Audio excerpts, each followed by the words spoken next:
I frown upon these calorie counting wankers. Every disease starts from the gut. Only dogs need treats. We're human beings. I didn't take steroids until I was 27. Bodybuilding's addictive. Steroids are addictive. They're both addictive. And when I came off it was like, what do I do with myself? Whey protein, you may not want to hear it. It's shit. It's my destiny to bring as many young people away from the shit that's going on in the fitness industry. Essentially what you're saying is it's cheaper and better and more bioavailable to use real food than it is to use any supplementation. You can never let go of that you failed them in a way. Did you fail though? Eating this way and moving different now. How do you feel in your mind and how's it affected every other area of your life? We are hunter-gatherers. Our bodies are designed the same way, but our behavior's changed. Our forefathers didn't have Tesco. Quick one before we jump into this podcast. Do me a solid favour, hit that like button, hit subscribe and drop a comment below this video. If you're looking to remove images, videos, search results or fake accounts online, go to contentremoval.com, but don't take my word for it. Here's some music.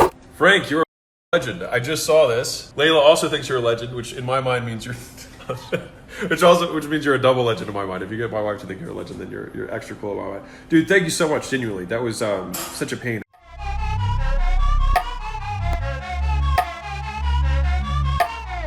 And we are back with the Frankie Lee podcast. And today, guys, we are coming to you from a very new location. We are in Eddie Abbew's boxing room right now. And this man here has gone from bodybuilding sensation to TikTok sensation literally in the space of like 12, 18 months. And there's a lot more context to this, but me and Eddie have done this intro about 3 times already and fucked it up. So I just want to go straight in with this podcast. Mate, welcome to the show. Thank you. It hasn't been 3 months.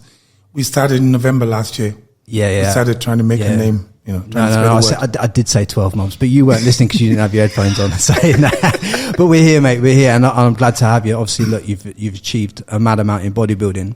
And I came across you myself when I was scrolling on TikTok. I just posted a podcast clip and you popped up and you were there you're basically taking the shit out of the industry, the fitness industry especially, and just explaining to people what they should eat, what they shouldn't eat, what is shit and what isn't shit. And that's how I came across you. But I really want to start back through your bodybuilding journey and go into that, because obviously I've seen you, I knew you years ago when I came in this gym. You came to train in my gym. I came to train in the gym about 12 years ago. Yeah. You're a lot bigger then. I think you look phenomenally better now, health-wise. I feel better. That's the main thing. And you've transformed yourself, right? Yeah. And I want to kind of know what you go into your back history with bodybuilding and what you kind of learned through that. So give us a bit of your backstory.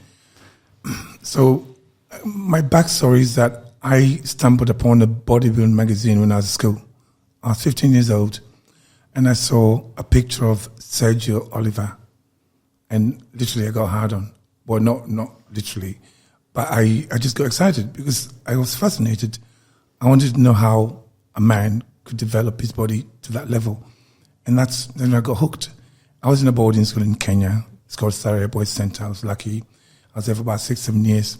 And one of my teachers, David Wilson, he went on holiday and I sneaked into his garden. He had a squat rack and a pair of dumbbells. And I started training. I was about 15, 16 years old. I started lifting weights. I didn't actually think I was going to grow. But when school reopened, because we were stuck at the school, long story short, we never actually went on holidays. So I was stuck in the school for the 6 weeks holidays, for the holidays. And then when school opened, people were coming to me saying to me, what the fuck have you done? I had biceps. My biceps had grown. So then I started charging people to train them.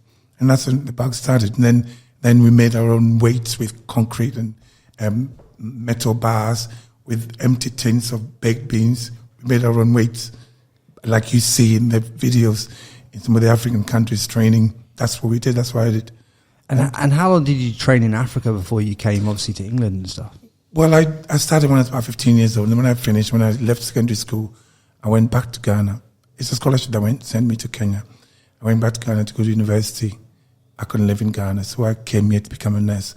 And over that period, I didn't train because I didn't have access to any equipment. In fact, I remember once going into a garage, mechanics, and lifting the axle with my brother. And I was stronger than him. He's older than me. I was stronger than him. It was a surprise. But then I didn't train again, and I became a nurse. And I came over to the UK to become, because the NHS were importing nurses from Africa and from Malaysia and places like that, and that's how I came here to become a nurse. So you used your nursing and your qualifications to kind of get into your first route in the door into Britain? They were inviting us to become nurses because you guys don't want to do that shitty job. Yeah. So I came to do it. The nursing was okay, but a 19, 20-year-old cleaning 90-year-old women's asses was a hard thing to do. But I did it. I qualified. And then afterwards, when I was, I didn't train for years because obviously when you're a student living in a little room, I bought a pair of dumbbells and I couldn't really do much. But I managed to still train a little bit. But I went down to about 9.5, 10 stone. And then when I could afford it, I started, I bought a Weeder bench, and because one of the rooms in the nurse's home didn't have a sink in it, so the home warden gave it to me for free. I put my weights in there. All my nursing colleagues used to come in, and this is like we're talking about 84, 85, 86, and that's when I was training in there. So how long was it into your like nursing career in the UK? Obviously you're going through all that. How long was it before you started to really get the bug back for obviously trying to build this body of yours? Well, I got the bug back. I didn't. Now, here's the thing. I didn't start training to become a bodybuilder. It was almost a natural progression. And as much as people always are surprised when I say this, but I fucking hated getting on stage, especially the posing. I used to look at people doing these classic poses, and I'm like, why didn't you suck your own dick while you did it? Because I didn't get it. I still don't get it. These classic poses, these shapes, I just find it so pansy. But I was addicted to the muscle building, and it's almost like the only way to get the impetus that I needed to start my business was to compete. But competition wasn't whatever. You watch my videos when I'm on stage, oh shit, I never practice anything because I didn't care about the posing. There's a bodybuilding judge, his name is Sugar. Sugar. He said to me, not Alan Sugar, what's his name? Dennis Christopher, that's it. UK BFF. And then he said to me he used to watch me. The first day I got on stage, he used to just sit and watch me judge.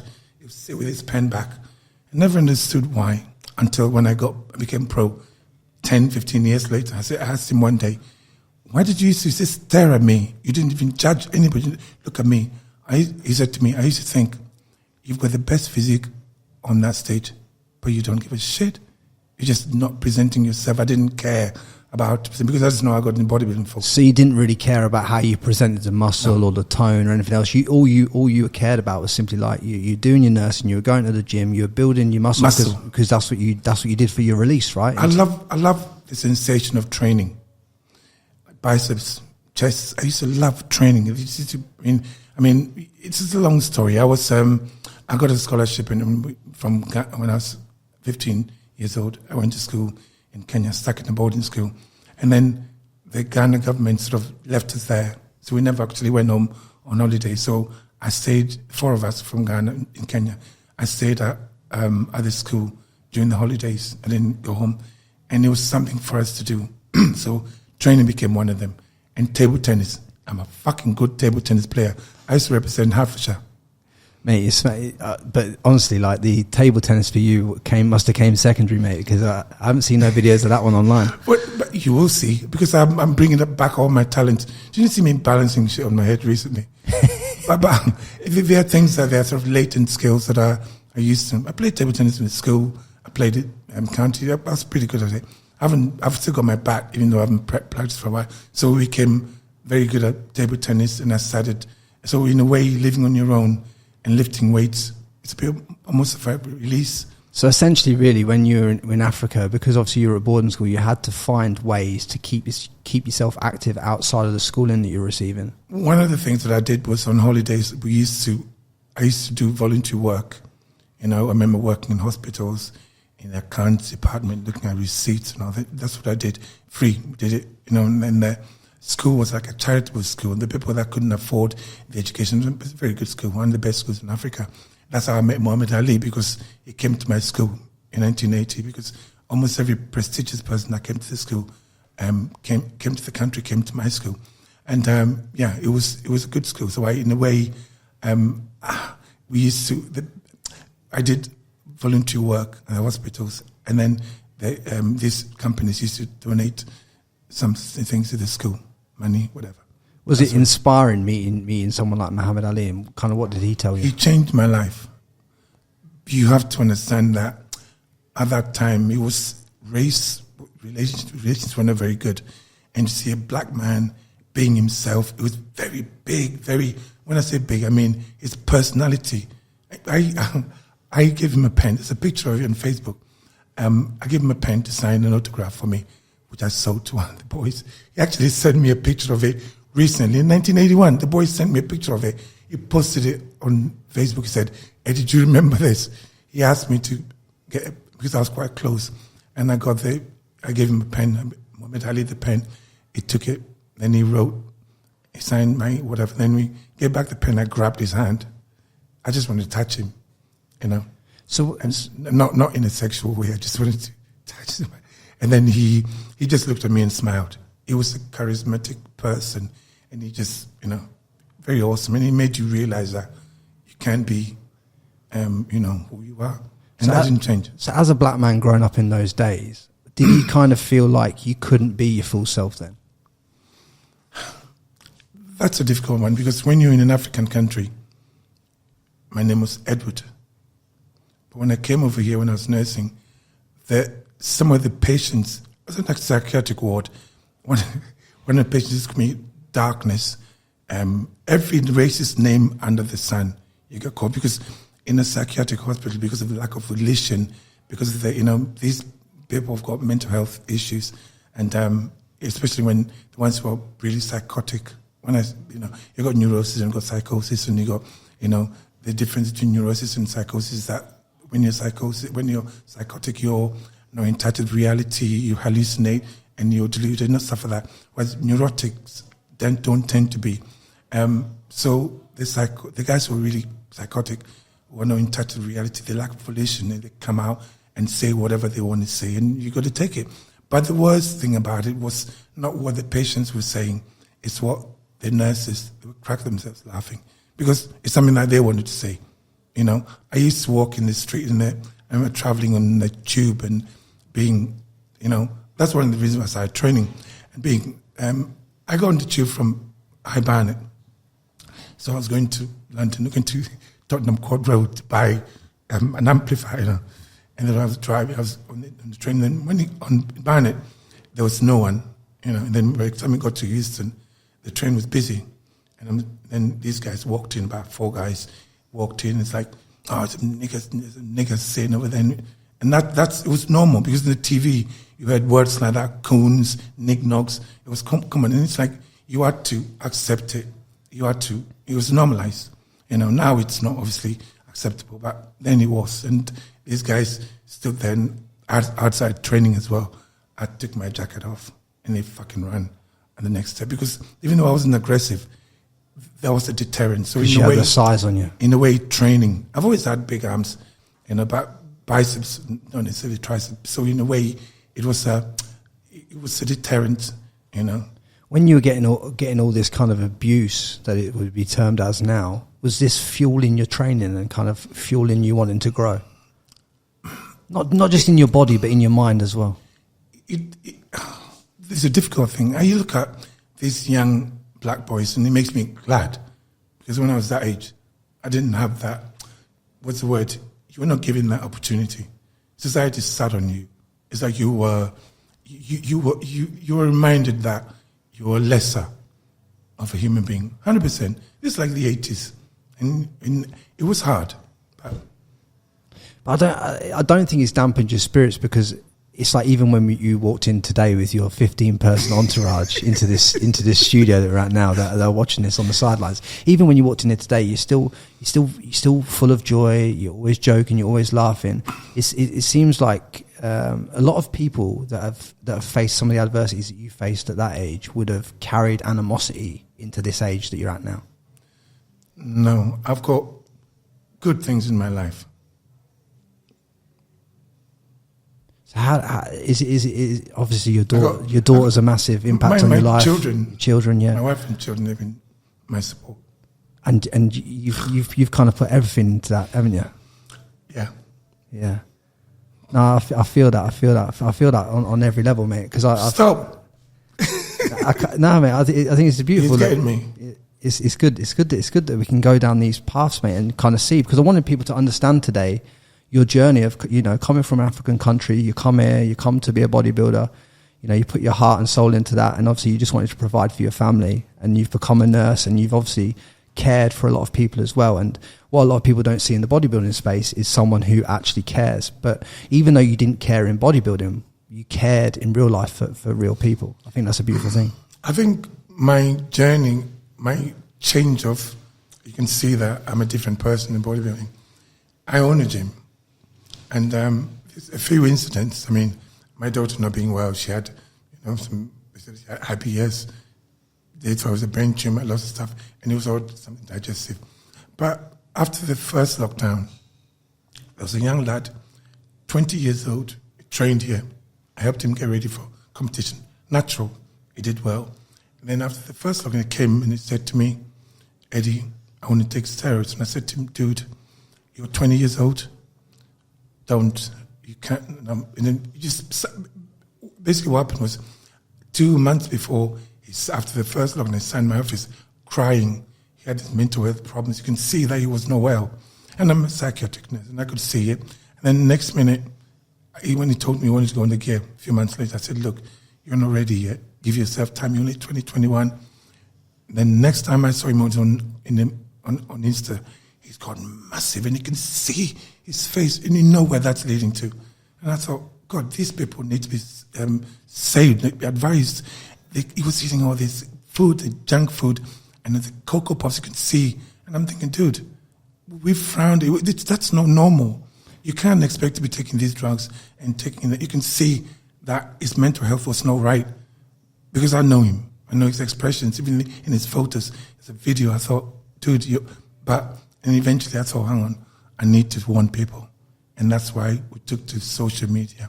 My daughter has already told me that, you know, she used to say, you know, you should reach more people because you're in the gym just only reaching, whereas the information that you have, you should share it with more people. So that's what we set out to do. I think the way that you present information, certainly for me, I mean, 25 days ago, I gave up energy drinks again.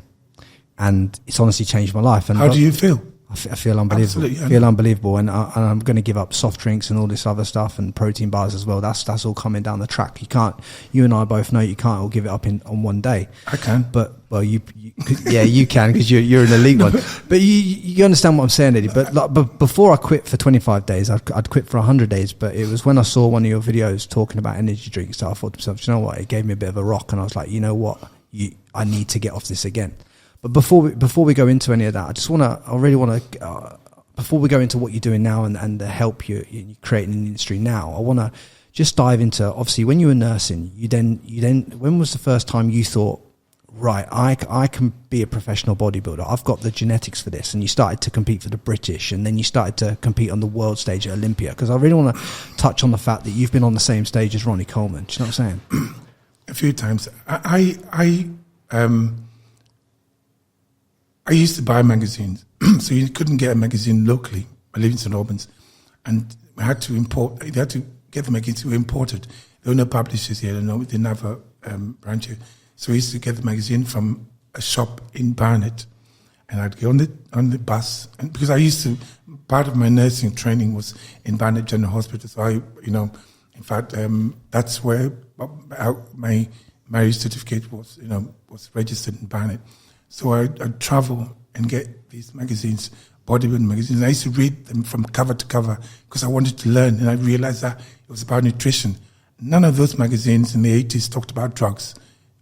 Nobody talked about it. It wasn't as overtly, discussed as it was back then. And then, so I thought that these guys were natural. So I trained. And that's why I frown upon these calorie counting wankers, because that's what I learned. That was my calorie counting was my old school. Then you realize that that's bullshit. I was eating 10,000 calories a day. My wife is my witness. I would blend lots of stuff, put everything in the blender, put ice cream, and then I'll drink it and I'll shit it all out because I'm lactose intolerant. But I thought you had to get the calories in. And then I didn't realize that people took steroids. I had no idea. And then, so I was training in my room. I joined the recreation center. I was doing a bit. I started, putting on, I could see my biceps. My arms were over 20 inches, 100% natural. But I got to about 15 stone. I couldn't get any further. And it doesn't matter how much I ate. And then I joined the gym. It's called Fitness Connection.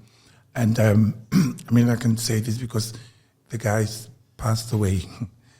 So arrested, it's a really nice guy, owner of the gym. I walked into a gym in 1990. The first time I walked into a proper gym. And then the owner of the gym came up, Keith Bruin. He actually used to train in this gym.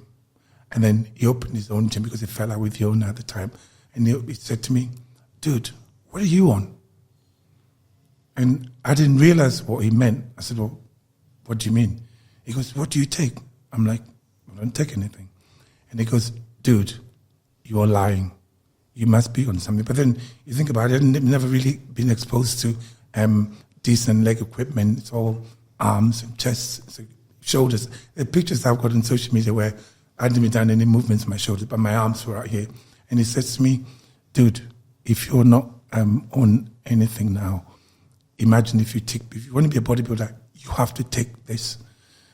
And I said, okay. So he got me, can I talk about this openly? Yeah, go for it. He got me 3 sustenance. This is 750 milligrams of testosterone. It's an ester, so he got like compound. We got 3 different combinations. You got testosterone and testosterone propionate, phenopropionic, decanate, and something else. Isocarpate, that's it. The 3 testosterone, 4. And then with that, I took 500 milligrams of decadurabolin. That's what I was on. He said to me, do this for 14 weeks. I went from 15.5 to 19 stone in that time. In 4 weeks? 14 weeks. 14 weeks. And people in the gym were like, shit. And that's when I knew I could build muscle. I grew.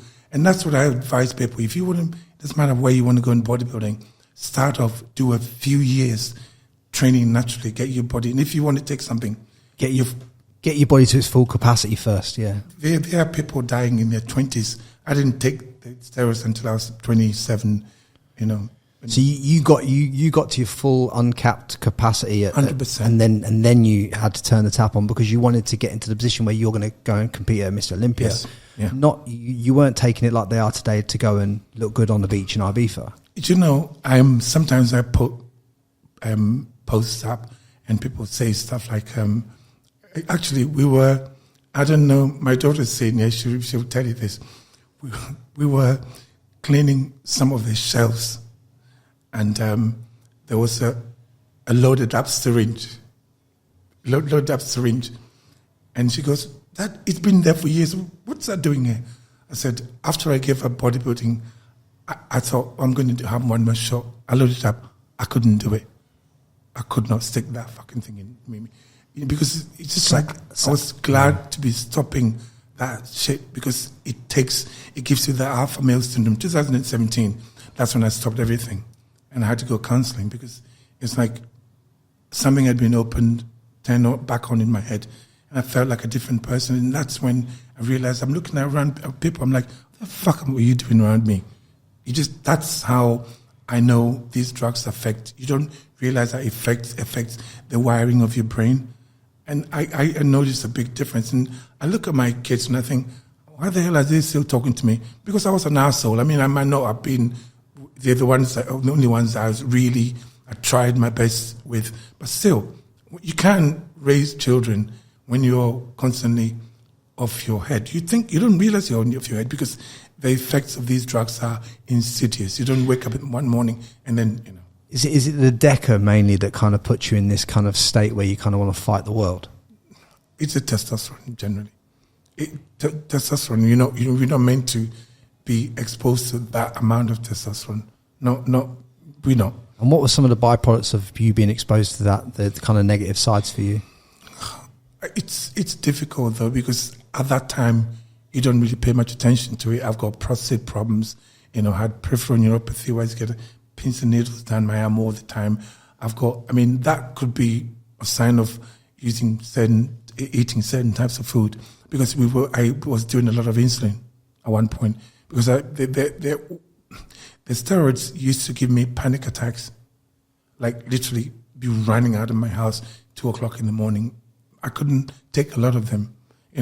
I know people I couldn't take a third of what, let's say, most of the pros were taking. So insulin is something that really worked very well for me, but that gave me problems. I had peripheral neuropathy. One of the reasons why I changed my lifestyle to do what I'm doing now, because I healed myself. I realized that you can actually heal yourself. Listen, here's the thing. In 2016, there's a Japanese, doctor, Ushimi. He won the Nobel Prize for discovering autophagy. Same, just like in the 1930s, that Otto Warburg, he discovered that cancer cells thrive on glucose.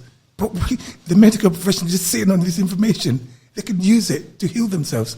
There's a guy, you know what I mean? So you understood then from this point on that it's the current diet that most people are following in their day-to-day life that's fueling these cancerous cells in their body, that's fueling all these kind of ailments that they can get down the track. Frankie, 1 in 2 of us will get cancer. In fact, there's some statistics that say it's 3 in 5 of us. And they're also telling us that 9 out of 10 illnesses are metabolically related. That means it's what we eat. And then we're all sitting here listening to. I'm not saying don't listen to your doctors. I just say I'm a qualified nurse, and sometimes I'm not trying to speak against the doctors, but doctors their training need updating. And it's a difficult thing to say, because we need the doctors, but doctors are good for the acute illnesses, for trauma, for diagnosis. But when it comes to chronic illness, when they say, there's no, I think it's in your family. Most of the illnesses that we got, most of what's wrong with us is because it's what we put in what we're doing daily, especially what we eat. If you go IBS, you're not born with IBS. Something has happened to cause the IBS. Something, yeah. So I was trained as a nurse using a system called the allopathic system, where you find the symptom, you go to the doctor and you go, rash in the arm, and doctor says, where's the rash, looks at it, gives you a cream. If the cream doesn't work, sends you to a dermatologist. Whereas we're saying, well, there's a fucking reason why the rash came in your arm. Unless you've been running around in stinging nettles and cactus, then there's a reason. Something has happened, something's going on. And usually it's something to do with the gut. We're ignoring the gut. The Hippocrates said that in a long, long time ago, whatever BC, said every disease starts from the gut. It's just some other crazy shit, but it's the truth. The gut is in charge. If you assume that everything is wrong, that's wrong with you, it's related to what you eat. So when you're told, when you get up in the morning, you think, hang on, I've got this, I've got that, you could always find out, could it be what I'm doing? And I'm saying to people, look, investigate, because we've been giving the wrong information about food. And it winds me up, because I know people who are healing themselves just by creating the environment for their bodies to heal themselves. That's why I'm making a lot of noise on social media. I didn't actually set out to even write an ebook or anything like that. That came up with these two here. They're the ones who saw, basically, they saw what I'm doing. There's Manx and Fahad over here. They saw what I'm doing, and they tried it, and it worked. And they came and said, look, I think we only had about 80,000 followers at that time. And they're like, January, was it? January. And they came in, Eddie, you need to, because they believe in what we're doing. And they're 21-year-old boys here, because they tried what I'm saying, and they tried with their families, and they're feeling good. Listen, most of what's wrong with us is through what we're eating. If you remember that, you're saved.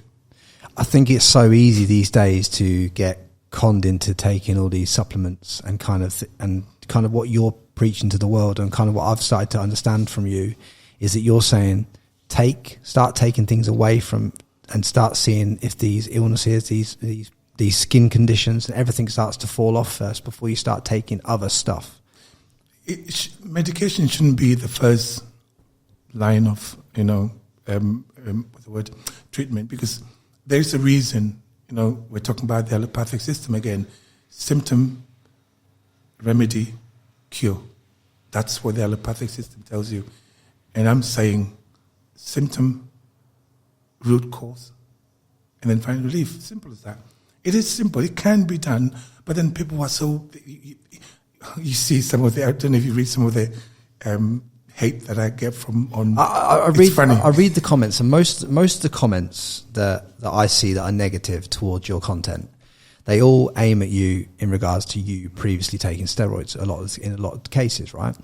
I used to suck dick as well. They're going to judge me for that. No, but you know what I mean? It's just, it's people are going to say that because I'm not going to deny the fact that I was a meathead for years. That's what bodybuilding is about. I couldn't stand next to Ronnie Coleman. Do you know how difficult it is? He was number one. Jay Cutler was number one. To get to stand, to get a comparison to these guys, you got to take your body to a different level. And that's what I did. I couldn't get to where I got to without taking what I took. And what was the closest you placed to these boys? Well, I qualified for the Olympia, and I didn't actually care about the Olympia. I just wanted the qualification. Because as much as people don't want to hear it, the Olympia, on the whole, is more of an exhibition than a competition. Come on. You think anybody's going to dethrone Miss Olympia? They're not going to do that. Sponsorship deals, bullshit. I just got... That year, I took the opportunity to make money. The best I placed third in a pro show, that's how I qualified. That was my aim. I wanted to qualify for the Olympia in the States. Because if you qualify in any of this, at that time, I don't know what it's like, we had a few competitions there. Night Champions, the Arnold Classic, what else? And the Ironman. Those are the top 5 qualified for the Olympia at those 3 shows. And I wanted to qualify at one of them. Because then you get more credibility from them. Americans never respected some of the Europeans. Maybe not now, but at that time, if you qualified in Europe, now you only qualified because there was no one. There was a qualified when I had good competitors competing. I looked at an interview with Ronnie Coleman about 2 months ago, and he said that the average gym bro these days is taking more gear than what he was when 100%. He was standing on stage. 100%. I see them here. And then, come on, you see people dying. But here's my my point. Bodybuilding was about nutrition. I learned nutrition. We used to chew desiccated liver tablets.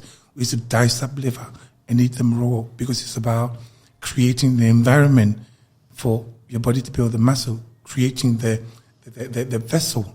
Whereas these kids, because the food industry, and they've got this, I call them the dumb brigade. They're online telling people, eat this and all this protein, yogurts and all of that. That's not food. And what happens is, you see, I don't know how much of my videos you've watched. You see, we don't just need macronutrients, which are the proteins and the carbs and the fats. That's what they all talk about. Macros, protein. Now you're not going to hit your protein and calories. This is what we're saying today. The smartest, the cleverest thing the food industry did was convince people not to look at ingredients, but to look at the calories. So put a massive big calorie in front so you don't look at the shit at the back. You look at the ingredients and then try and pronounce them and then try and look them up. These guys are eating these foods, and apart from that, when you eat, so if you, let's say, eat a Mars bar, or what do you eat more? Cocoa Pops. If you finish training, you eat Cocoa Pops. Now, those foods are literally nutrient-free. They are non-foods. They are empty calories. The only thing that your body can absorb from that is the sugar. And because there are no nutrients in there, if you eat a sweet potato contains micronutrients. So the sweet potato gets into your body, your mouth, as calories. And then you got the micronutrients like the vitamins, magnesium, the B vitamins, the calcium, the potassium, the sodium in there. And those things help convert the calories from that into other energy or tissue. But when you eat foods like Cocoa Pops, they don't have those macronutrients. So your body has to steal from within itself, and that weakens your immune system because you and doesn't allow you to build muscle, essentially. That's why you take a lot of drugs. I just call it stupidity, because I don't understand how. Then again, I say this, and I always get upset people when I say that. I was a bodybuilder for years, and we are not the sharpest tools in the toolbox, are we? No, we're not. We're not collectively. We're not the smartest. That's why it's easy for people to pull the wool over our eyes. Because people say, there was a saying back in the day: if you give a bodybuilder a syringe, and he said to them, "Dude, take this. You know, you're going to be big for 2 days, but you're going to be dead in 3 more. Or think about it." Because bodybuilding's addictive. Steroids are addictive. They're both addictive. And when I came off it was like, shit, what do I do with myself? Did you struggle the most with the fact of, like, when you were bigger, you get an identity of being this big guy, this big chiseled guy. You built your identity, you've built your self-worth around this image of how you look on that stage, people looking at you, people clapping you, all the admiration, everyone's looking up to you essentially in that industry. When you build yourself to that level of the world's looking at me and I'm this big thing, when you come off the steroids, I bet that hits your mental health like an absolute steam train, because you've now got to find out who the fuck you really are. I know a lot of people say that. I did a seminar, I think 2019, and we had a few old school bodybuilders, and so most of them were saying, I was depressed. Well, it wasn't so much with me. I'll tell you why, because I had so many adverse effects from being that size. I had to put a beader in my toilet because I couldn't wipe my own ass. And we're talking about, I used to get panic attacks. I used to get a sleep apnea. So in a way, there was a bit of relief not to be that big, just slim down a little bit, you know. I went from 23 and a half stone, I went down to about 20 stone, 21 stone. I stayed there for a while. And then recently I thought, I don't want to be like that anymore. But do you remember that day, though? Do you remember that day you said no more drugs, no more steroids? It sort of happened by chance, because 2014, 2015, I wanted to make a comeback because I bought the gym around the time that you came. I bought the gym, and I thought, you know what, just to add a bit of, just keep yourself current. But then I started prepping a lot of people. And then I started seeing how these drugs, this is what gave me the push. I started noticing things. There was a time when there was a British finals. I had about 30, 40 competitors competing one weekend. That's how well we're doing. But the problem was I was seeing the change in their personalities constantly. And it's selfish. It's so involving. It takes over your life. I mean, you don't realize it. Sometimes you see them coming with their partners. And then I look at their partners and I'm thinking, God, I wonder what my family went through. Their partners are accepting it. Because, like I said, it's a gradual process. And you see people accepting stuff. I'm thinking, and you see, I thought, no, I don't want, that's why I stopped prepping people. Because I didn't want, now prep a few people. Because you realised essentially that you were putting people through the same pains as you'd already lived through and kind of not come to terms with. I'm a nurse, and nurses are supposed to heal people. I'm a psychiatrist, and they're supposed to look at people's mental health. And I'm actually making it worse. I was making it worse because you see the change in these people. And I'm thinking, I could not deal with that anymore. Because I think, and I discouraged quite a few people from taking it further. So did you, I imagine then you felt like you were this nurse on one side of the coin that wanted to help people, heal people, make people better, but you were completely going against everything that you believed and everything you were taught back in even Kenya. Absolutely. And you were now doing this, but you'd never realised it when you were bodybuilding. It's only when you've stopped taking the stuff yourself, you're now prepping people, they're taking the same stuff as what you were, and now you're seeing it from a third party and thinking, okay, how was my daughter? How was my wife? How was I treating these people behind the scenes and all that? It was awful because I think nobody realizes it. And we rationalize it. Somebody says, oh, these steroids make you angry. Oh, no, not really. It makes you aggressive. No, if you're an aggressive person, you become aggressive. I'm thinking, well, not really. It turns you into a dick. I see people all the time, and you can see even their face. I'm thinking, I see one of the guys in there, every time he went into the gear, I could tell by his lips. He wasn't aware of it. His partner wasn't aware of it. I'm like, you're taking something. How do you know? Because you can see the change in even your facial expressions.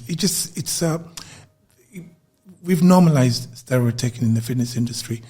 And I realized that I wasn't dealing with anyone on the same level. When you're on that stuff, your thought process is a compromise. It doesn't matter who you are. They wouldn't admit it. You know, there's one of the top pros in the Britain now. He's overtly going on about, after I had my gynecomastia taken out, I had my surgery, and he's showing it off and thinking, what the fuck is that? That is because you're taking a lot of steroids and you've got breasts from it and you're bragging about having them done. You know what I mean? Because all that shit is normalized. So it's like blind leading the blind in the fitness industry, where, like, you know, where the people at the top that have the accolades are kind of leading these other people, but then when you step off stage like you did, you kind of think, fucking hell, like this is not, I'm leading people down the wrong path here, and I don't want to be this way. There's if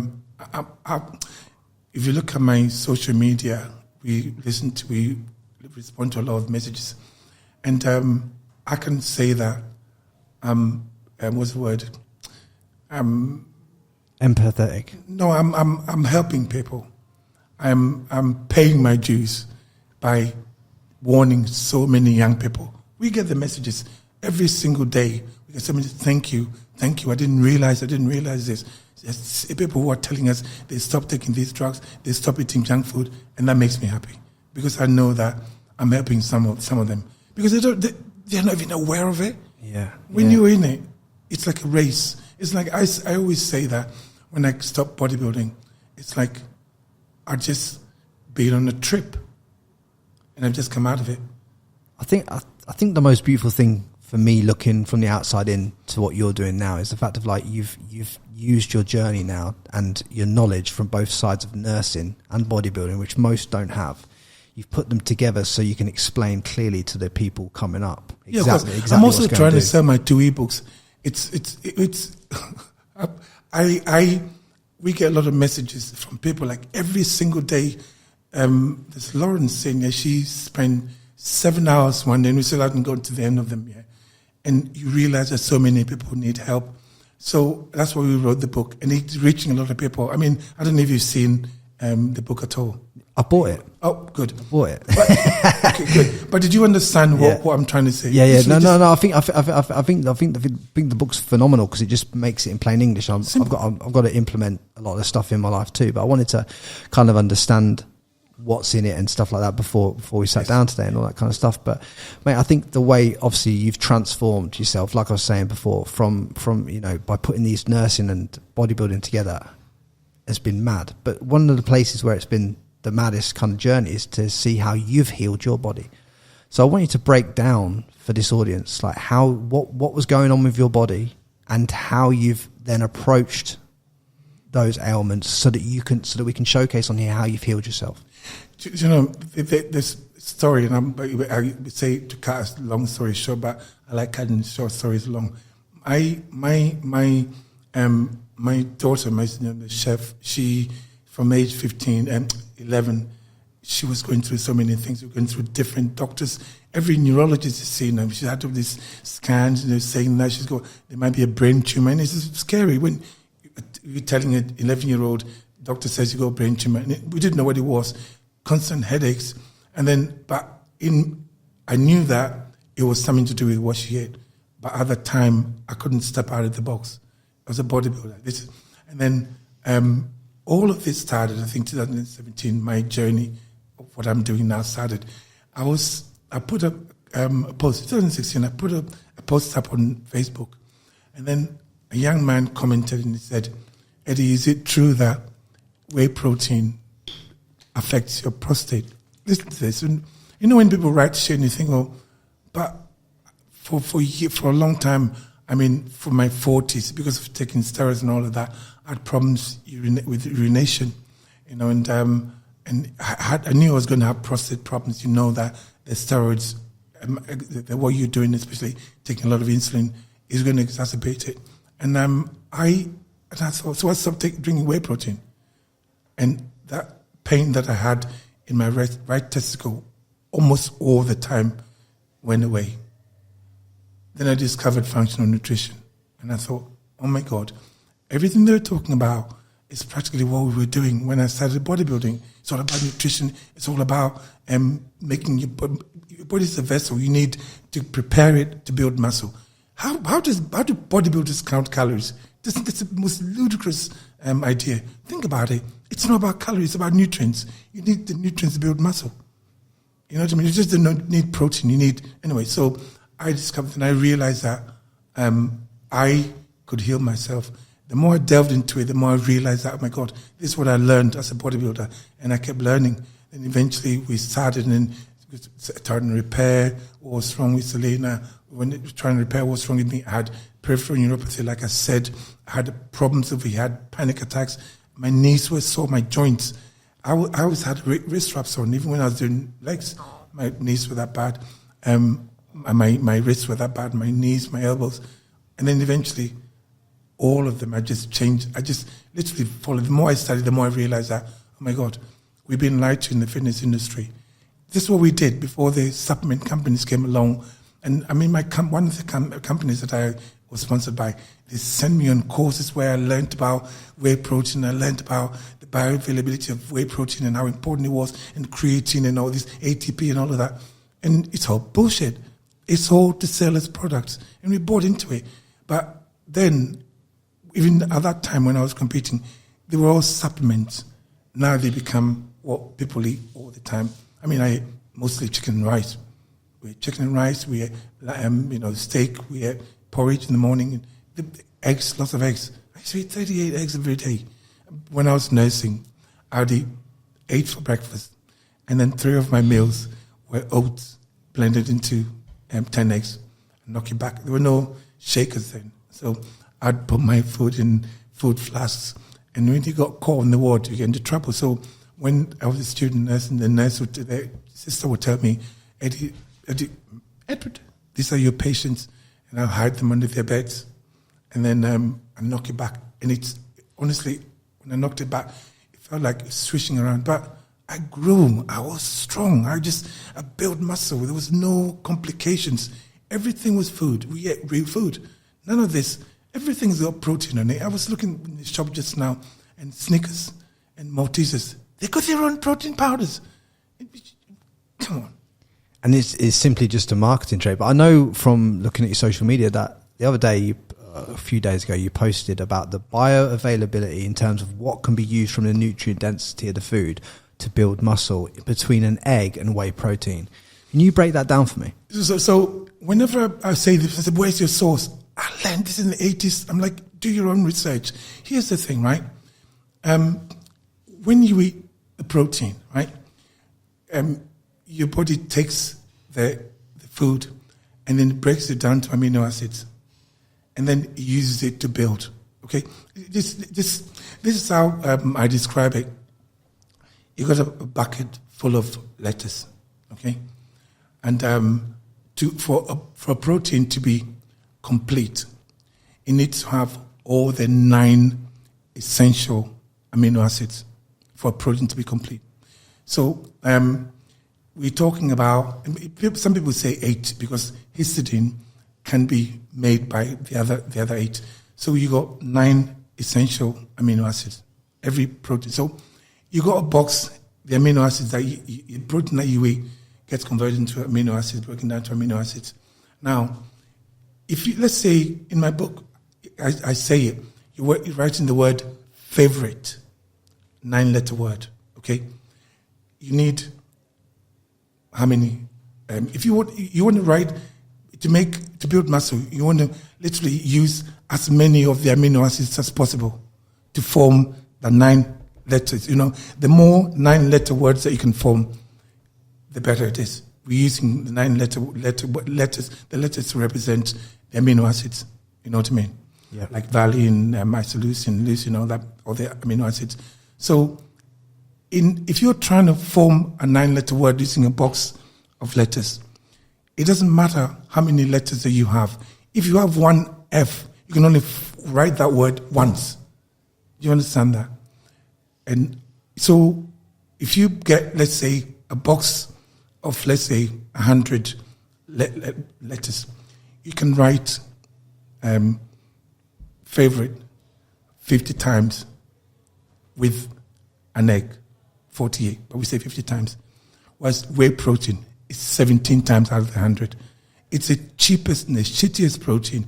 Plus, right now, protein is so expensive because of all these wars and all that going on. Expensive. So they add so much of that shit to it. So fillers and stuff. Fillers and all of that. These people buying it. And you look at people, seeing people like skin conditions, and even though they build muscle, because they have to take the drugs. The more you drink stuff like that, because that's not... I hope, does that make sense with what I'm saying about the amino acids? So basically, from what I've got from that is there's 17% availability in the whey protein, but there's 48% availability in the egg. And meat and whatever, it's like 30 to 32% meat, fish, and all of that. So it makes sense to use. So pound for pound, essentially what you're saying is it's cheaper and better and more bioavailable to use real food than it is to use any supplementation. We broke it down the other day on one of the diagrams on my videos. So if you eat, let's say, a 20-gram protein in whey, it's less effective than 2 eggs because of what your body can use to build muscle. It's crazy. And the people, look at my social media. There are people who are changed there. Oh my God, Eddie, you're right. I changed.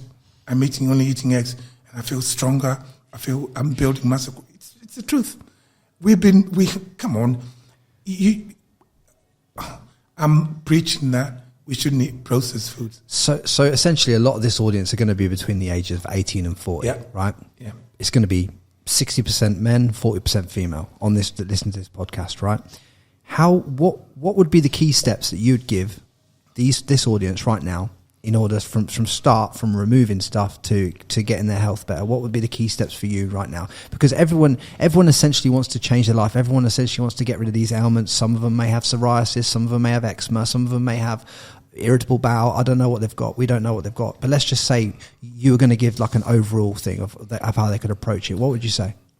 I think we are constantly fighting the medical profession because people believe, how many times will I get told, you're not a doctor, because people won't listen to me. But I believe that a lot of the doctors need their training updated. If you want to actually put a 14-day challenge on my social media, and I said, for 2 weeks, just replace everything, every processed food that you're eating with real food. Find an alternative. If you're eating Cocoa Pops, eat sweet potatoes. If you're eating bagels, eat wild rice. If you're eating, let's say, protein powders, stop it. Eat eggs, eat fish, eat red meat, eat chicken, and then see how different you'll feel. And I know for a fact that they'll start feeling different because these foods actually contain stuff like, it's all about the gut. Everything about us, it's the gut. And if you're putting the wrong stuff in here, it's not going to serve you right. So I'm trying to get these guys to. So if you want to start, just fix your gut by changing your food choices. Don't eat anything that's got emulsifiers in it. Don't eat anything that's got stabilizers. I thought stabilizers for bicycles. I don't eat anything that's got like natural colorings and natural flavorings. That word natural is loose. They can do whatever they want. They can put bogey in it and say it's natural because it's natural. It came from a human being. Do you know what I mean? The word natural has become so and whatever. So just it's very like woo woo, isn't it? It's very it encapsulates a lot of stuff. You can put anything. It's the buzzwords, gluten free. But what happens if they're like, you know what, Eddie? I love my Domino's. I like my McDonald's. I've been working hard all week. What about these people out there that just it's Saturday. I want to have a grenade protein bar. I want to do this. I want to do that. What would you say to people like that do want to have that shit? Only dogs need treats. We're human beings. We don't need treats like that. If you're trying to build muscle, the discipline because I think building muscle is easier than they've made it. But you need to be disciplined. The ability to decide, right, I want to focus on building muscle and then focus Once you get to where you want to get to, then it can be a bit more flexible. But right now, no. I don't compromise. I've got one of my clients says to me, she's a PT, and she says, the problem with you is that people come to you when they want to make changes, because I don't play games. If you don't want, when you come to me, you're doing what I'm saying. Otherwise, don't come. It's not about the money. Okay, we are working for money, but money doesn't motivate me. Success motivates me. You sitting there telling me, you know what, Eddie, my psoriasis is gone because I listened to you. That's worth more to me than any amount of money, because we're being conned, we're being lied to about food. You know what I mean? If somebody comes to me and says to me, Eddie, at the weekends I want to eat that, I always say, look, have one cheat meal. I have one family meal where we just, sometimes I have a packet of biscuits, I have a bit of this, enjoy it. And that's not how I eat. 90% of the time I know what my body needs. When you do have a little bit of what you term as shit nowadays, do you automatically feel it straight away in your body that you've consumed something that your body shouldn't have? It depends on what it is. There are certain things that I can digest. I can digest bread. I don't have any adverse effect. The only thing that got me once was I didn't have my reading glasses, so I bought a packet of cashew. I thought they were just salted cashews, but they were caramel with some other stuff. I ate it. Literally, I had to fast for 3 days because I thought I was going to lose my gut, my intestines. Just on fasting, because obviously that's a good topic to go into. It's like, how much do you fast, and how do you kind of set yourself up to fast? Because obviously fasting is meant to be one of the epitome of what you should do with your body these days. I think it's like a new thing, even though it isn't. You see, we are. It doesn't matter how we get away from it. We are hunter-gatherers. Our bodies are designed the same way, but our behavior has changed. Our forefathers didn't have Tesco. They didn't have Morrison's. Everything. They didn't have all these processed stuff that we are exposed to. We are supposed to feast, famine, feast, famine, not just feast and famine, not constantly eating. Now, food's available. We get food all the time. Now, the body has superpowers when you don't feed it, and it's been proven. We've seen it so many times. So, listen, I fasted with my daughter once, and we were talking about it one day. We were both doing a prolonged fast, 3 hours and 3 days, 72 hours. And then I think it was about the 60th hour or something. It was about midnight, and we were both standing in the kitchen, dancing away, jumping up. Energy was through the roof. Now, someone would say, oh, no, you were not hungry. No, your body is designed to heal itself. So this is how I understand it. Your cells, when there's no food coming in, your body says, guys, stop. There's nothing coming in. Get rid of all this shit. So you start to get rid of all the toxins in your body. All the toxins, all this shit, all the cells that your body doesn't need, gets recycled. Your body has a reset button. The only time we can reset our bodies is if we don't feed it so much. Now we just food is all the time, and we've been told you need 3 meals a day, you need to snack in between, and we bought into that. And then 9 out of 10 illnesses are related to what we're eating. And then they're telling us 1 in 2 of us will get cancer, and we're not putting the 2 and 2 together and saying, right, guys, is it because of what we eat? Fasting, I get up in the morning, I come to the gym, and I train. Do you know, someone asked me the other day, said to me, actually one of these guys said to me, so would you ever sort of do bodybuild again? And I said, if I was going to build my physique now, I'd be fucking awesome, because I know exactly what to do. All that shit about carbohydrates being the body's preferred energy source. If it was, why would your body take the carbohydrate and then turn it into fat? You know what I mean? So what you're saying then is the myth that people have been sold is that carbohydrates are needed for fuel, whereas you're saying the best source of fuel in your body is fat. Okay, so if you look at carbohydrates are carbon. A carbohydrate is carbon, hydrogen, and oxygen. Actually, carbon, 6 carbons, I think 12 hydrogen, and then 6 oxygen. Fat is the same, carbon, hydrogen, and oxygen, just in a different form. In fact, protein is the same, except that there's a sprinkle of nitrogen. They're all the same. That means they are interchangeable. But we've been brainwashed. Look, at any given time, your body can only have a teaspoon of glucose in it, whereas it can store a ton of fat. You know what I mean? And it's a better energy source. It's got twice the amount of calories. Listen, I know there's it doesn't make sense because it goes against what most bodybuilders know. But in my ebook, my muscle building ebook, I just put everything out there. I'm trying to, anybody who's intelligent enough to listen to what I'm saying will build muscle so easily. Basically, you can use fats to build muscle as the energy source. So do we need carbohydrates? The jury is still out. If you ask me, no, not really. I think we don't. But if you're living most of your life now on chicken and rice, you're consuming a lot of carbohydrates, right? I did, yes.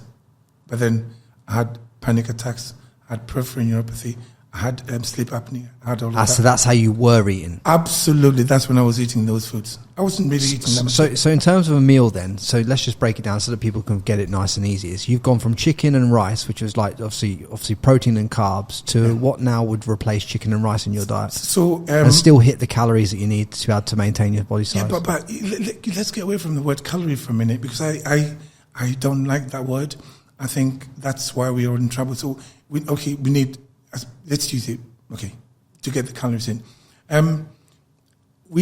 I built muscle. In the book, I explained the 2 systems that I use to build muscle. I built muscle using carbohydrates and lean protein. That's when the chicken and rice came in, the porridge and egg whites and all of that, carbohydrates and lean protein. That's how we build muscle. And then if I was to do it now, in fact, my clients now, the ones who are doing really well, my friend Andrew came in last week, and he goes to me, I don't get it. I said, why? Because it's an old client. He goes, I feel amazing, and I'm growing. I said, I don't understand. I'm losing fat and I'm growing. So what I would do now, which is in my ebook, is teach your body to learn to use both carbohydrates and fats as its primary as an energy source. Because right now, most of us are not metabolically flexible. We are reliant on carbs. And even the medical profession, they tell you, all the nutritionists. It's a boy I used to work with. He came in, and he's a dietitian now, and he started talking to me. He said, since he mentioned egg whites, I'm like, dude, I don't want you here. He goes, why? I'm like, you guys are still in that shit. An egg white's pointless. So right now, what I would do is this. If I were to bodybuild again, I'd get up in the morning, and I would train, and then 4 meals, cram them in within 10 hours, and then fast for the 14 hours.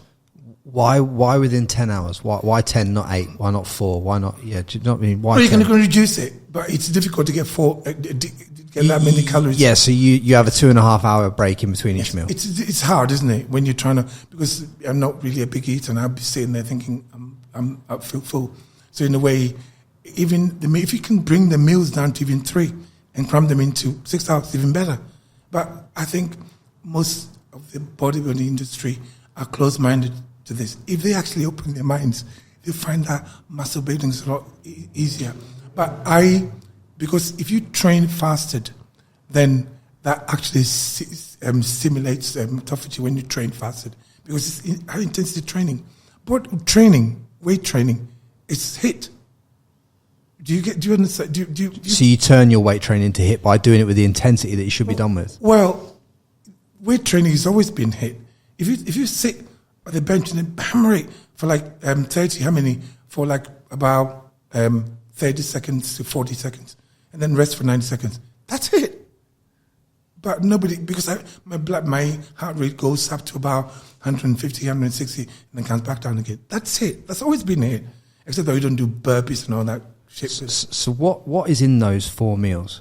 essentially? Okay, so I'll tell you what like I eat now, because sometimes I eat 3.5 meals, sometimes I eat 4.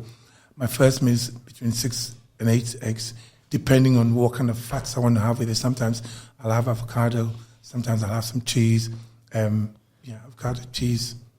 That's about it. So you're very like protein and healthy fats. Is essentially what you are. Fats. That's how you've transformed yourself. Because there is more calories in the energy from fat, and you can burn it quicker because your body it's more efficient. Because your body's got to change the carbohydrate essentially into a fat to be able to use it. Is that what you're saying? Okay, we're talking about let's talk about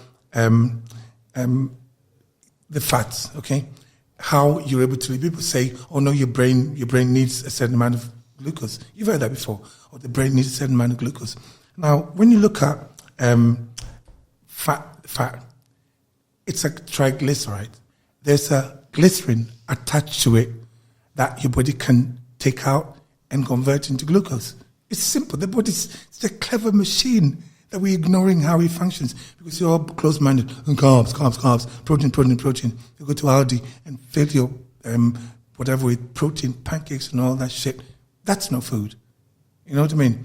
Your body's designed, if you learn to use proper fats, because remember, your body can convert the fat.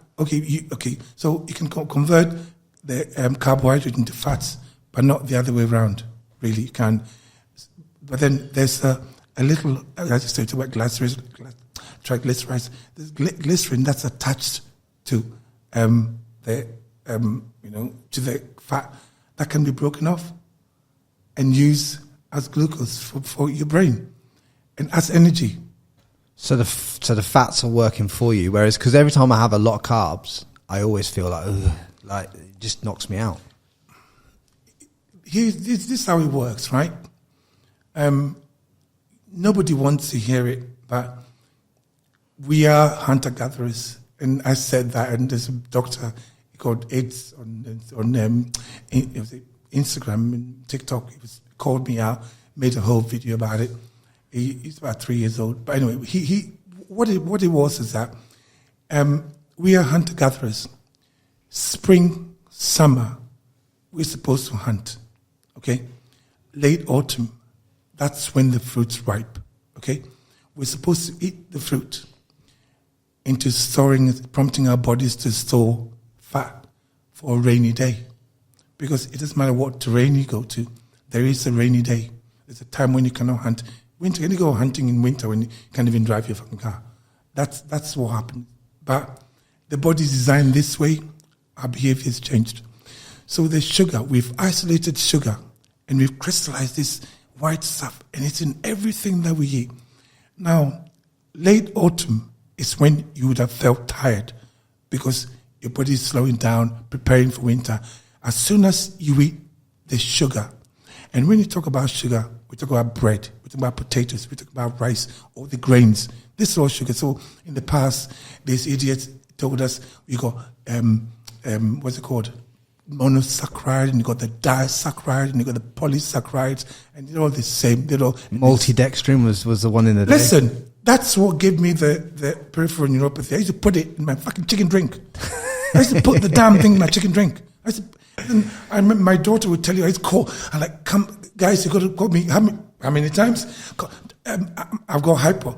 I'd be like this, shaking. That's from the multidextrin? Yes. And I remember once I made it for my wife. I made it because we were working very busy, and she said, "Can you make me one of my chicken drinks?" So I made one for her, blended multidextrin, and then she was shaking like that because multidextrin on the glycemic number is like 100 something.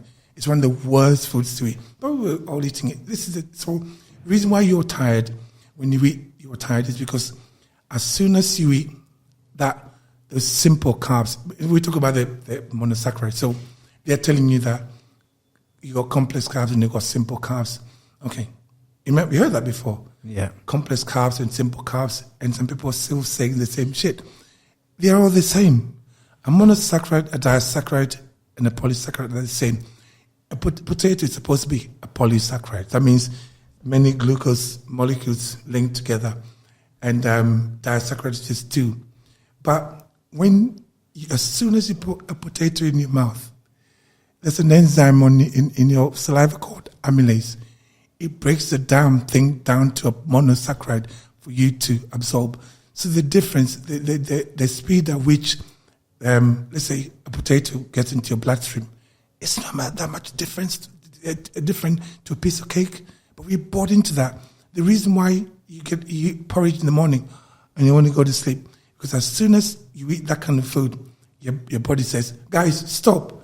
We've been told to store energy for a rainy day. So slow down. All your systems slow down. Your body releases a lot of insulin.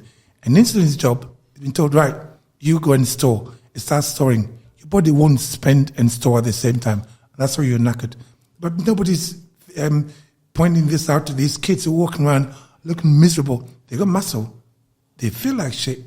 Their backs under their eyes, skin conditions. Spotty, pre-workouts, because that's why you need it. So the way I eat now, the energy from the food, so this is how it works. Every time you eat, your body has a choice on what to do with the energy from the food. It can either store it for you to use immediately or store it for you to use when times are hard. The decision your body makes depends on the hormonal instructions attached to every food. Every food comes with hormonal instructions. And the foods that trigger a quick response from insulin. When you say hormonal instructions, we're talking about hormones like insulin, we're talking about leptin, we're talking about ghrelin. So when you spike it? Every time you spike it, insulin comes around. Insulin says, right, guys, we've been told to store energy for a rainy day. And then all systems are shut off. Energy expenditures minimized. Because if we're eating so much food, telling our bodies that there's going to be a long winter, and the long winter is not coming. And we've got people walking around, bodybuilders walking around with their guts hanging out. And you think, they call it bubble gut, it's steroids. No, it's not. What it is they're eating shit. They're eating the wrong stuff, and that's why they got the gut. But they're not putting two and two together. So the gut's not down to I thought the gut was down to human growth hormone. It's a lie. It's what they're eating. I took human growth hormone in the past. My gut didn't turn out that way. It's what they're putting inside themselves. I'll ask anybody who's got bubble gut to come to me, and I change it by changing their diet. It's so hang on, you can't affect. It's the gut. The gut is reacting to something that they're eating. So the enemy foods, the things that you shouldn't really be consuming, then, as far as we've gone through this conversation, are like wheat, sugar. What other stuff should we be avoiding? When I was at the beginning, let's talk about what I learned through the magazines and through trial and error in the 80s when I was bodybuilding.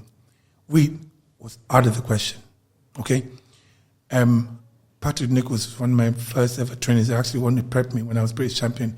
He introduced me to black and wild rice because it contained fiber, okay? And the oats that we ate were bigger oats, less processed, a bit more fiber. We're talking about sweet potatoes. Those are the best carbohydrates to eat. You know what I mean?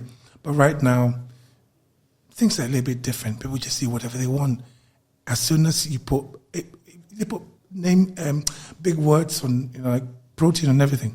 They can put protein on condoms, and people just eat it because it says protein on it. Because protein become a buzzword. And people aren't reading what's on the back of it and all the ingredients. I mean, I saw you put out this thing which had 36 different ingredients on the back of this protein bar.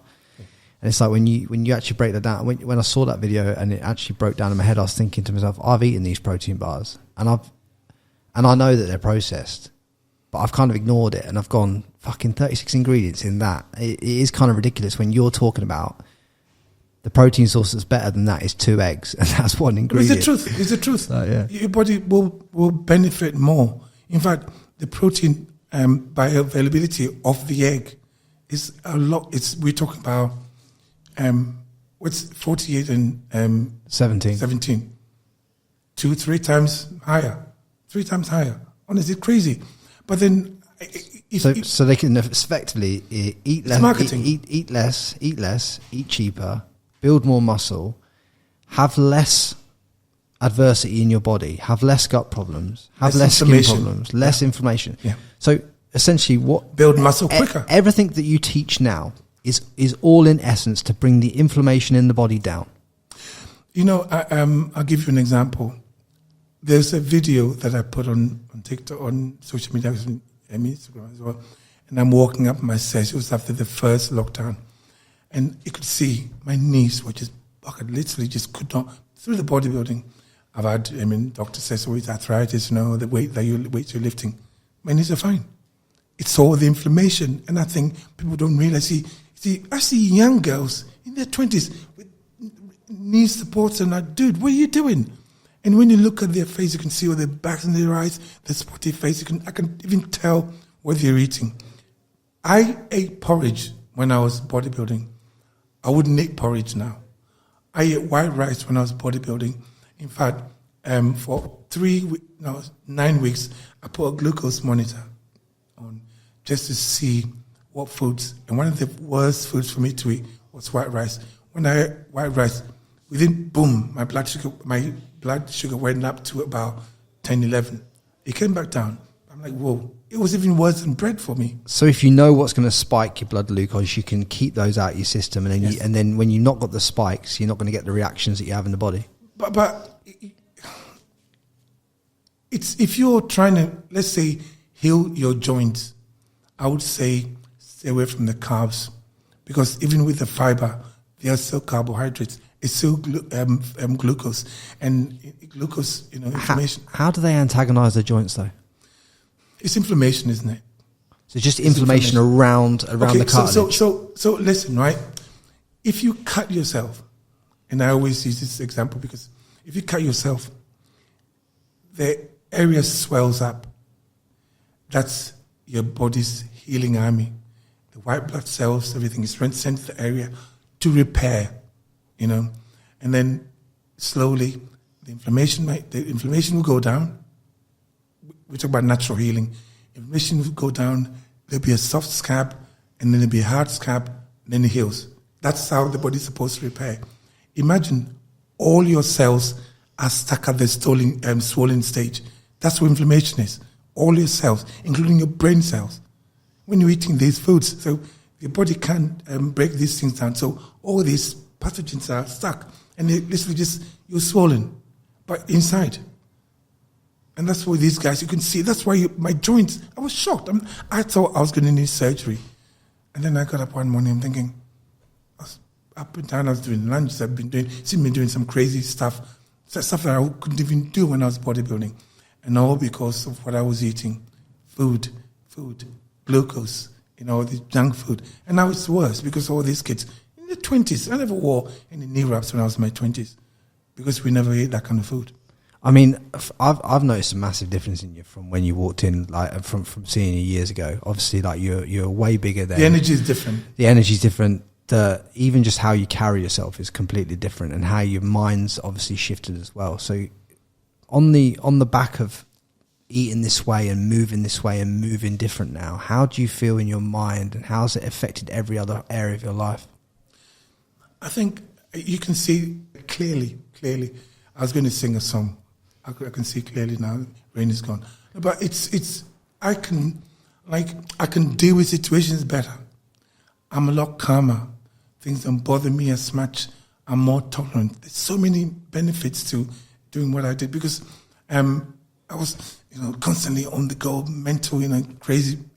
You feel yourself just calming down because my brain cells are not inflamed.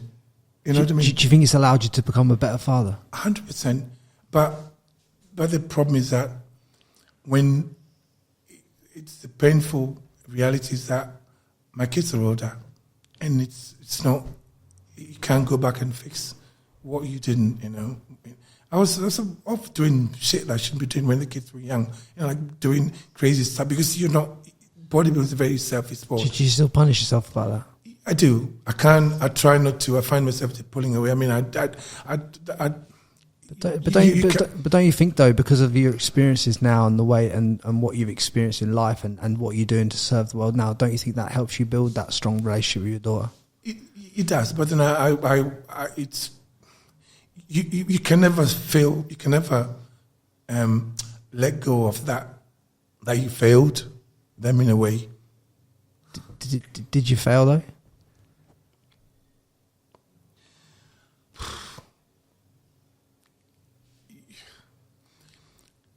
On the outside, it may look like I didn't, but sometimes you think, I think like you were when you were bodybuilding. I think you're your own biggest critic, as we can all be. And I think one of the things that's part of, if you hadn't have served the journey the way you served the journey, hadn't have done it the way you done it, you wouldn't be able to have that relationship you have with your daughter now. You seeing her, I watch your daughter cook online, and obviously she's doing her thing. She's annoying. Don't forget that. No, but she's a lot like me in terms of my energy, and I tap into her energy, and when she's not right, I find that I'm not right, and it's one of those things. It's like you think that you could have. I know I could have been a 10 times better father, but you're not there. Your mindset is focused on getting to your goal in bodybuilding, and other things suffer. So what is your advice then to all the young men out there trying to be available to their partners, their sons, their daughters, and the people and their families? What's your advice? Because obviously, look at someone like me. I'm in the pursuit of this podcast, Eddie. Right? I'm trying to be one of the best in the game at podcasting. Right? What would you say to me in terms of what would I say to you whilst I'm in the pursuit of this big goal? No, with what you're doing, you don't have to take drugs. So there's no, I can't. So you're okay. But I have to spend time away from my family. I have to go away. I have to do things. You have to find a balance. I think with me, the fact that my thought process was compromised, that made it compounded. It made things worse. With you have to realize that that's all that matters. Yeah, I like that. And I do think though. I think you're potentially too hard on yourself. I know you wanna be your own biggest critic, but I think really ultimately, like what you've achieved and everything you've done, it's like it sends you. You sent it to a new level, mate. Like you're doing it, and the amount of people's lives I see you change on social media by what you're putting out and the honesty that you're putting in, the raw honesty. You couldn't do that if you hadn't lived the life that you've lived now. Do you know what I'm saying? You couldn't do that, and unless you'd been through different adversities, unless you took these drugs, and you can't hold yourself accountable for that, because if you hadn't took them, you couldn't advise thousands of other young men out there, especially. And let me tell you as well, when I go into gyms in Australia, when I was living out there, there's women on clenbuterol now. Mate. So there's a lot of women that are taking drugs too. I mean, something like clenbuterol, I suppose, it isn't as harsh. We're talking about the androgens, the ones that actually change the wiring of your brain. It does, they do. And I see women taking drugs, and it's no. I know what you're saying about I shouldn't be hard on myself, but it's hard not to, because there are certain things that you could have done better, and but you just roll with it, because if you don't, you can just run yourself to the grave feeling regret. But people say you should never live with regret. I regret with regards to my family life and bodybuilding, 100%. So you're 60 years old, you're in the best shape of your life now. I mean, you might argue with me, but I think you're in the best shape of your life, both mentally, physically, and emotionally, like in terms of where you're at from where I've seen you in the past. What is your goal now for the next 12 months for you, and on from that with everything that you're doing? I think, as arrogant as it may sound, I think it's my destiny to bring as many young people away from the shit that's going on in the fitness industry. Because I think, just like I did, mine wasn't half as bad as what they're doing now. At least I knew that it was important to eat real food. We didn't have all this crap available. But I want to bring as many young people away from the crap that's going on, because they will regret it. Not with their, with like regrets, but with their health. you can see it happening now. There's a boy here who comes in the gym a few times. He's 26 years old, competed recently. He's dead. And how can you justify that? And it's because in the industry, people are being advised.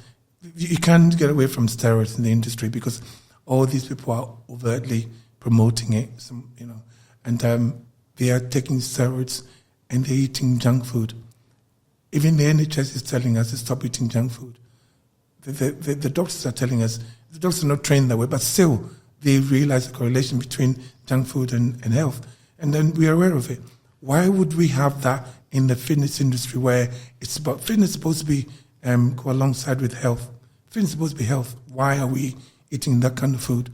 You see people bragging in the Insta story, look, I got this bagel and this jam on it. That was a cheat meal back when I was competing. But people are eating it every day. Every single day. I'm not saying don't eat those foods again. I'm saying that there's some things I should do every day, because if you do, there are consequences, because you're weakening your immune system. Here's it. Remember what I said. When you eat those kind of foods, they don't have the micronutrients to convert them, the calories from them into whatever you're looking for, tissue energy. So all you get then from eating a bagel and jam essentially is the insulin spike and the inflammation, and yes. you don't get no muscle growth or anything to use. You're getting the sugar from it. You're getting the sugar from it. Look, if you see these bodybuilders walking around and they're saying, I'm bulking, I hate that word. That word is being used. It's also become a marketing term because they're using it. Oh, come on, you got to bulk. So you got to eat any old shit.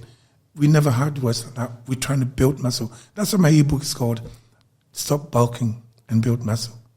Because that's exactly what... Because you can build it lean, can't you? When you bulk, you are assuming that what you're eating is being digested and used properly, which is not, it's not how you use. If you've got stored fat on you, that means your cells, like too much. You see bodybuilders walking around, big guy, I'm going to bulk. When you're carrying that much body fat, your cells are not going to be as sensitive to insulin as you think. You know what I mean? Your cells won't be, because there's too much body fat. When you teach your body to use this fat as energy, you find yourself building muscle quicker. And what is the fastest way that you can teach your body to use that stubborn area of like belly fat or any fat on your body as the energy source? Teach it to access it. That's energy. You inadvertently ask your body to store it. You do that by... what stores that fat is insulin. Insulin is a storage hormone. Insulin is what stores fat. So control insulin. When you have too much insulin in your system, your body is saying, store. It wants to store. It doesn't want to spend. So first of all, you can say keto. I hate using labels for names for my diet, because with my ebook, for instance, I advocate having a bit of carbs before and after training. That's not keto. So I don't call my diet anything. But you could say keto. My fat intake is quite high because I need it for the energy to build muscle, to train. And then my protein intake is obviously reasonable because I need to build, hold on to the amount of muscle that I've got. I'm about 100 kilos, I want to say like that. So, but my only vegetables, I don't even eat that many, vegetables. So essentially you control the insulin level and that will control the rest of it for you. Absolutely. With fat loss, all it is control one hormone. Once you control the hormone, most people who are carrying excess body fat are insulin resistant and also leptin resistant. When you control insulin, you can reverse almost everything. Learning how to control insulin. I think the reason why a lot of people struggle is because if you're trying to, if you're carrying 30 pounds of body fat, that's 100,000 calories. Did you realize that? I didn't even know. 30 pounds of body fat is 100,000 calories. So when people say, trying to make, you've got enough calories on you, teach your body to use access it. Access it. That's what my book helps people do. You teach your body to access this energy, because that's energy. You can use it. So if you're carrying 30 pounds of body fat, or 40, let's say an obese person, let's say 50, 60 pounds of body fat, you should never be hungry. If you're hungry, it means your insulin level is higher, it's too high. You need to control it. Simple as that. So all these women then that are getting told that they've got thyroid problems, all this, that and the other, is that stuff that can be reversed as well? You can reverse your thyroid problem by controlling insulin. It's all about the control of one hormone. So skin, thyroid, Yep. body weight, everything can be controlled by by reducing that insulin spike. I had a skin tag, 2 skin tags, one on my leg and one in my groin. It's quite big. It looked a bit like my penis. But they both disappeared. I was shocked. One day thinking, they both disappeared when I changed my diet. Crazy.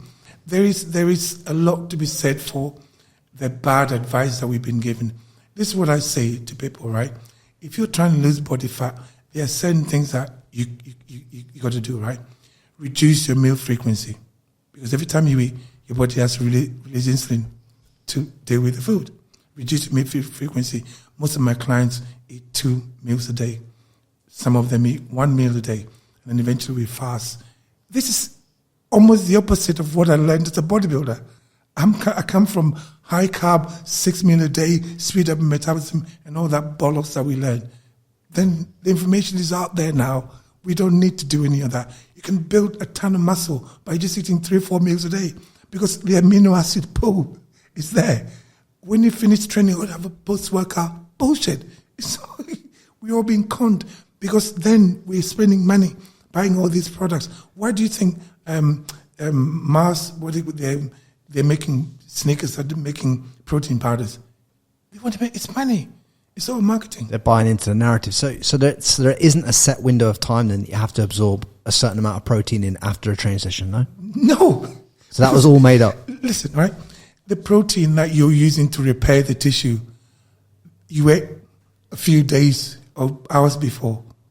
Right, yeah. Bullshit. So it's all like literally a marketing ploy. We never had any pre and post workouts when we started out. We just eat, finish training, go home and eat. In fact, a lot of the gyms I'd have a jacket potato and some tuna.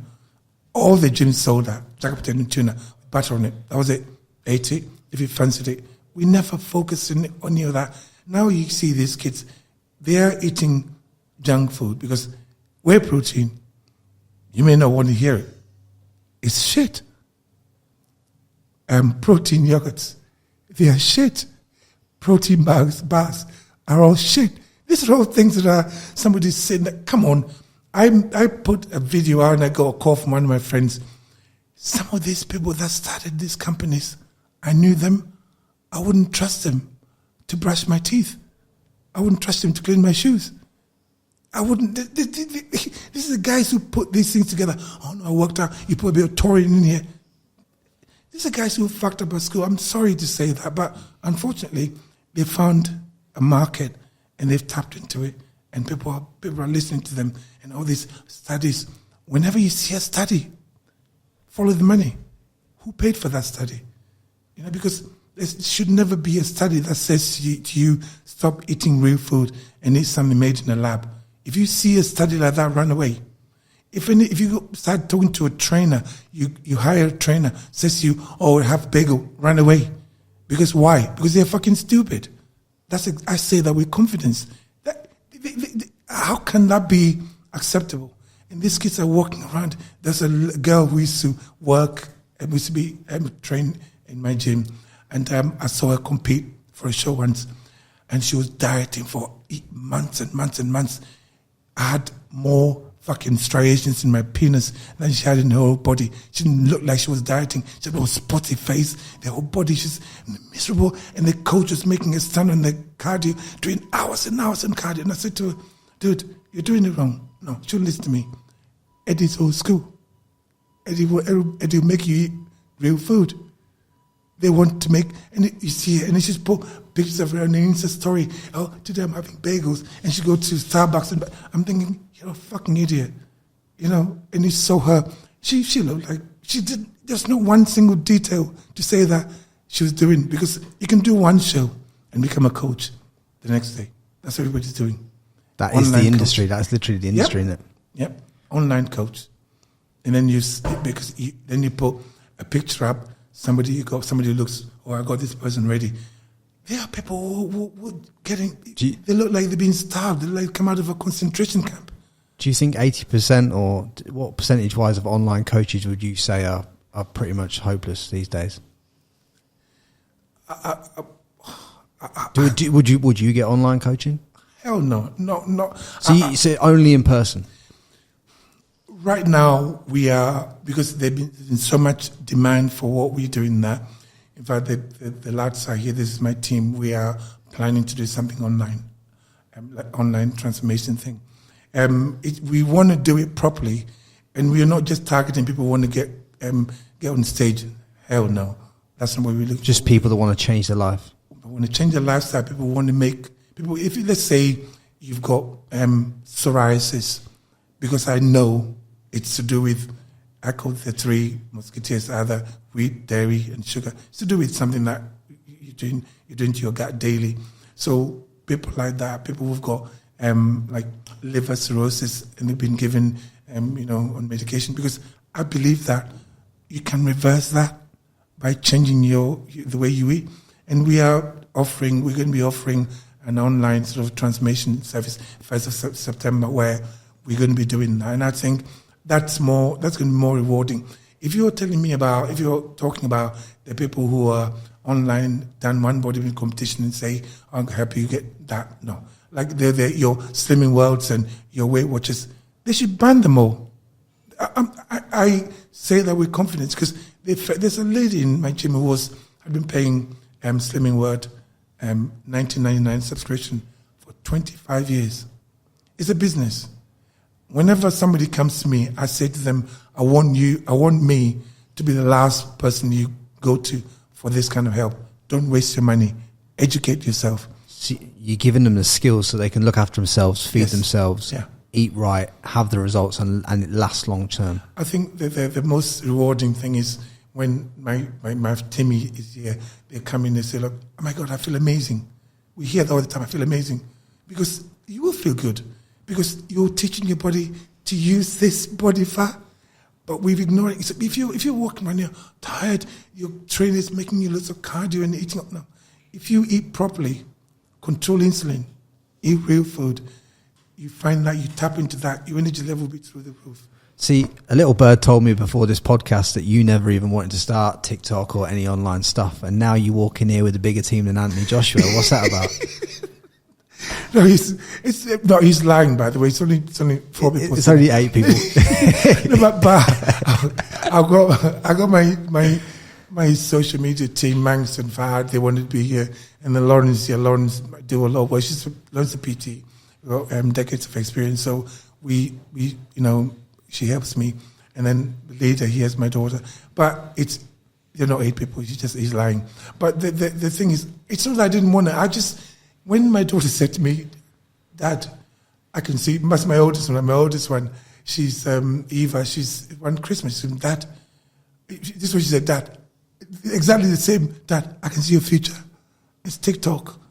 And I looked at her and I said, what's it about going dancing on social media? Because then she just left it. But then this one recycled it, and here we are.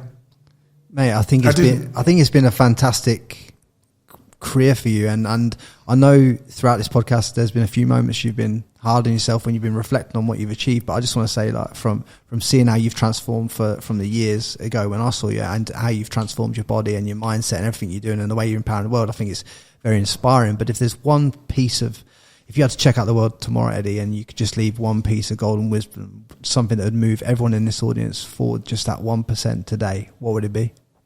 Don't ignore your gut. There is, when they say your gut feeling, your gut is in charge. You've got trillions of bacteria in your gut, and you live, it's called symbiosis. You feed them, and they look after you. If you put the wrong shit in it, you're going to get shit back. And that's what these kids are doing. They're putting shit into themselves, and they don't realize that there is long-term.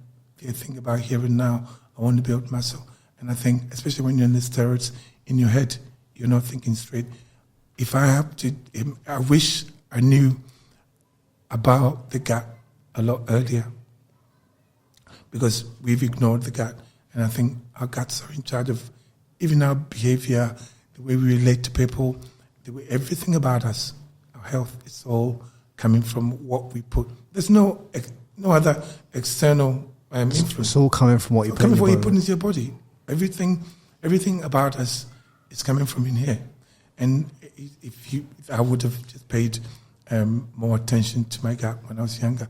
For the years, like I said to you, my dad died when I was really young. The reason why I got on the scholarship is because I was apparently a bright child.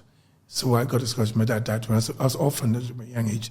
So the school took 4 orphan Ghanaian boys. And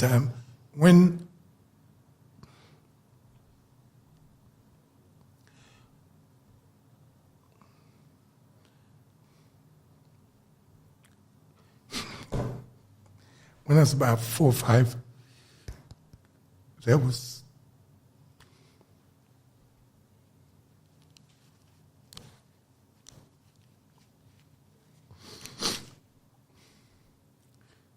no food.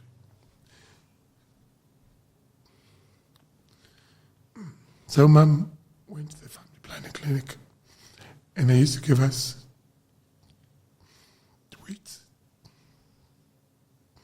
sugar, and the milk powder. So diarrhea all my childhood.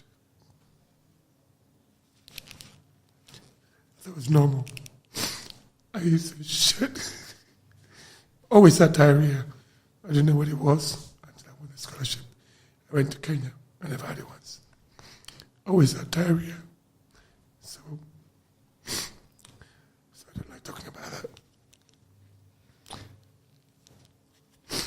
Yeah, it's just one of those things. From age 4, I never had a solid shit. I remember once at school, bigger boys picked me up, turned me upside down, and there was diarrhea on the floor. Laughed at me. I was 5. So don't forget the guy. The guy's important. That affected me later on. Sorry. Mate, I wanted to let you get it out because I think it's important that people hear that message, and I just want to thank you for being your raw, honest self today, and obviously sitting down with me and going easy on me, Eddie, and all that stuff, mate. I just want to say you're inspiring a lot of people, a lot of young men, a lot of women out there change their life predicated on the back of your content. And guys, do me a solid favor and hit that subscribe button, hit that like button, subscribe to us on Apple and Spotify.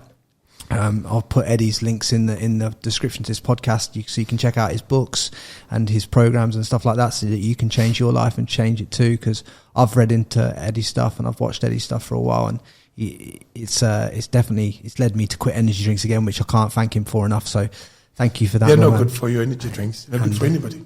Yeah, you love it, innit? they taste good, but they're awful for you. But guys, do me a solid favour and subscribe on all the platforms. And that is Eddie Abbew.